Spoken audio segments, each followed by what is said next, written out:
मुझे याद है कि उस समय आकाशवाणी से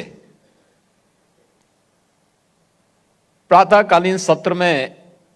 यानी एकदम प्रातः उसमें वह एक बहुत अच्छी धुन के साथ आकाशवाणी का कार्यक्रम प्रारंभ होता था कि भरत चलिए चित्रकूट, और बहुत शानदार तरीके से हर घर में वो लोग सुनते थे उसको।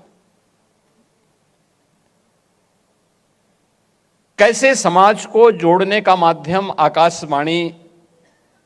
बना था, कैसे भारत की आस्था को सम्मान देने का माध्यम बना था, यह हम लोगों ने बचपन में देखा,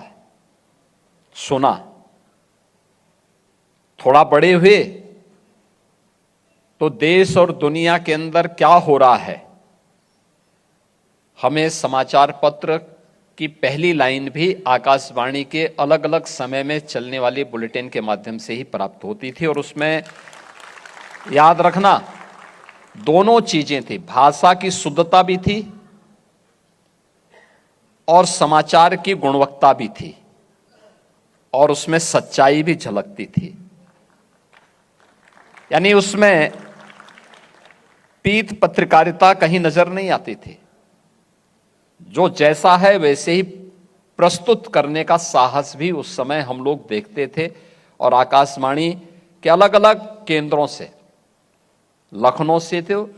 जो मुख्य केंद्र था, यहां से था ही,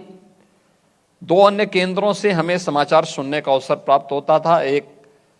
नजीमाबाद से और एक गोरखपुर से। इनके अलग अलग समय थे समाचार के। दूसरा, हिंदी की उपभाषाओं को, बोलियों को, भोजपुरी को, अवधी को, गढ़वाली और कुमाऊनी को, अलग अलग बोलियों को भी कैसे स्थानीय लोगों को जोड़ने का माध्यम बनाएं और उसको कैसे लोकप्रिय बनाए जाएं, यह भी हम लोगों को आकाशवाणी के माध्यम से सुनने को, देखने को अवसर प्राप्त होता था। यानी केवल मनोरंजन नहीं था, ज्ञानवर्धन भी था, आस्था का सम्मान भी था, और साथ साथ स्थानीय लोक भाषा, लोक कला के लिए मंच का एक सशक्त माध्यम भी था। और उस सशक्त माध्यम के 88 वर्ष ठीक आज ही के दिन, उस समय के उत्तर प्रदेश की प्रीमियर, यानी संयुक्त प्रांत के प्रीमियर पंडित गोविंद वल्लभ पंत जी के कर कमलों से प्रारंभ हुआ था। और मेरा आज सौभाग्य है कि 88 वर्षों की शानदार यात्रा के आज के समारोह में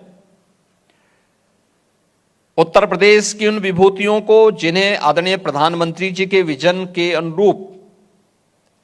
अपने अपने क्षेत्र में विशिष्ट योगदान के लिए पद्म पुरस्कार से सम्मानित किया गया, और आकाशवाणी के कार्यक्रमों में अपनी प्रस्तुति के माध्यम से या आकाशवाणी के संवर्धन में अपना योगदान देने वाले उन सभी विभूतियों को आज यहां पे सम्मानित करने का अवसर मुझे प्राप्त हो रहा है। मैं इस अवसर पर पंडित गोविंद वल्लभ पंत जी की स्मृतियों को भी नमन करता हूं कि जिन्होंने 2 अप्रैल 1938 को इस केंद्र का शुभारंभ किया, और आज इस यात्रा ने कहां से कहां तक की यात्रा प्रारंभ की है।